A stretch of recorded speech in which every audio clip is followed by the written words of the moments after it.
Paix et joie. Alors que nous approchons vers la fin de l'année liturgique, au 33e dimanche du temps ordinaire, l'Église nous propose des textes qui nous parlent de la fin des temps.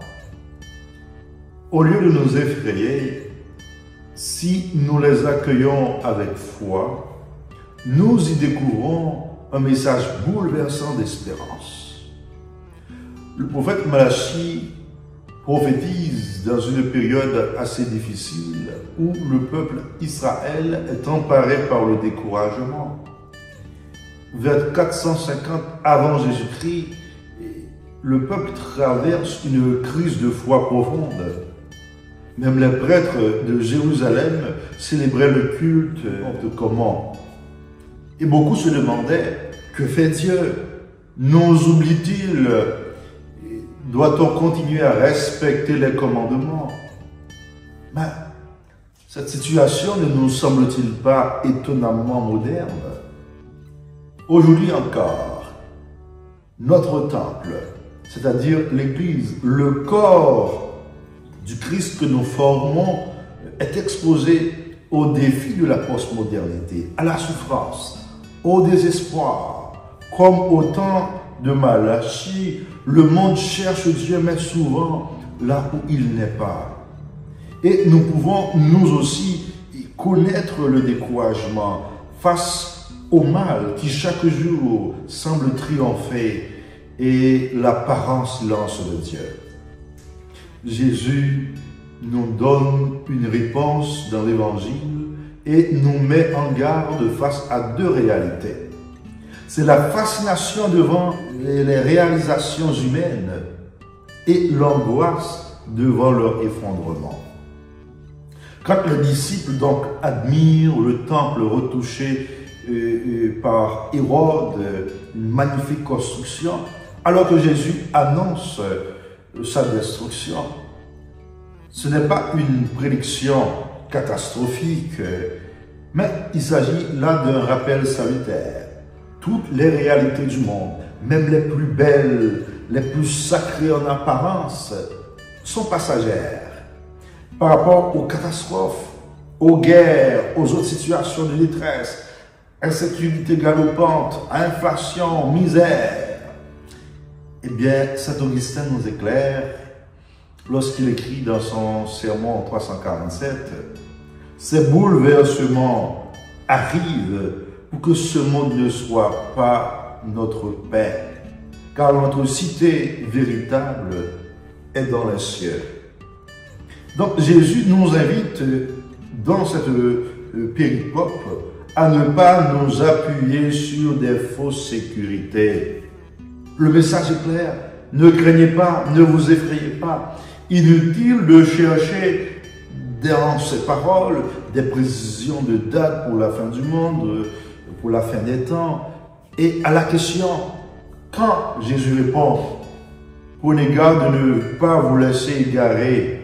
Ce qui compte, ce n'est pas le quand, mais de savoir comment vivre l'aujourd'hui, le présent en attendant.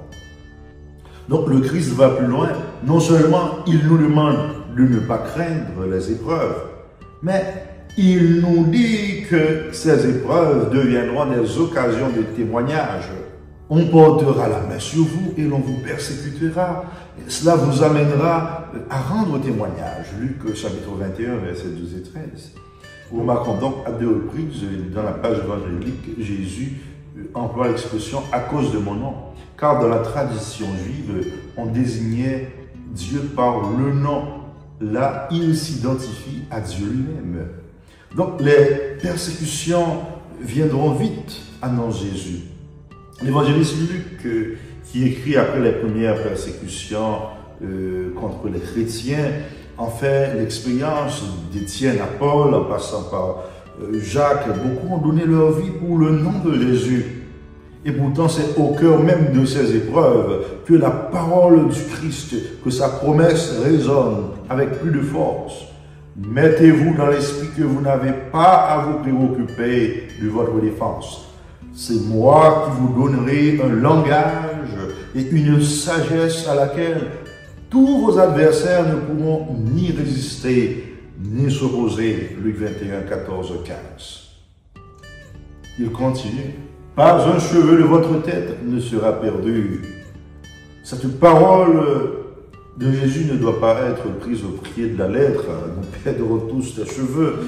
Dans la profondeur théologique, elle ne promet pas l'invulnérabilité physique, mais assure la victoire de la vie sur la mort. Et Jésus est très clair. Ils feront mettre à mort certains d'entre vous.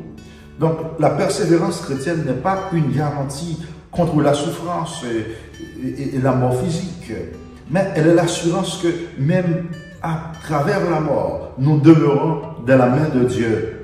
Pas un cheveu de votre tête ne sera perdu, signifie que notre être, corps et âme est précieux aux yeux de Dieu et participera à la résurrection.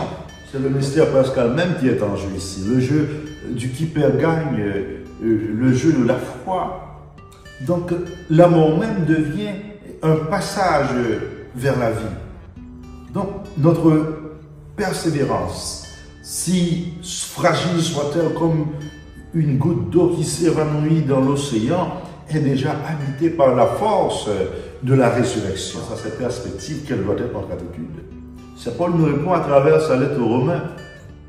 Je cite, « J'en ai la certitude, ni la mort, ni la vie, ni les anges, ni les principautés, ni le présent, ni l'avenir, ni les puissances, ni les hauteurs, ni les abîmes, ni aucune créature ne pourra nous séparer de l'amour de Dieu qui est dans le Christ Jésus notre Seigneur. » Romains 8, 38, 39. Cette certitude n'est pas un optimisme vague, mais une conviction fondée sur la fidélité de Dieu.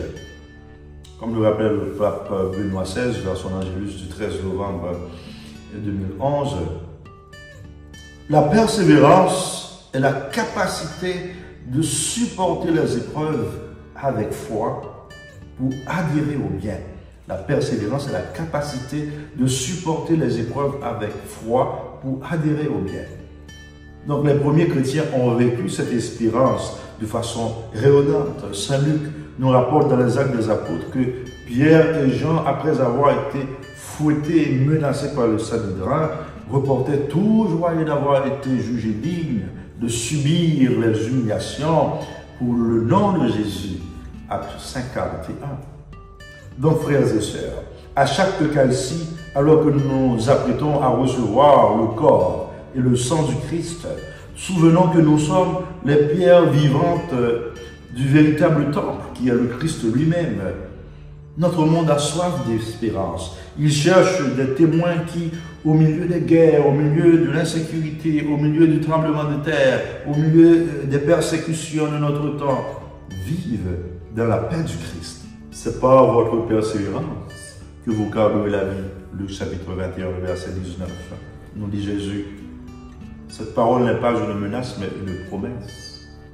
Elle nous invite à une foi active et confiante, ancrée non pas dans les réalités visibles qui passent, mais dans la parole éternelle de Dieu.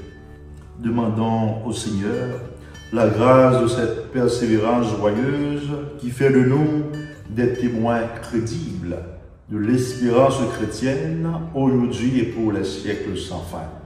Amen.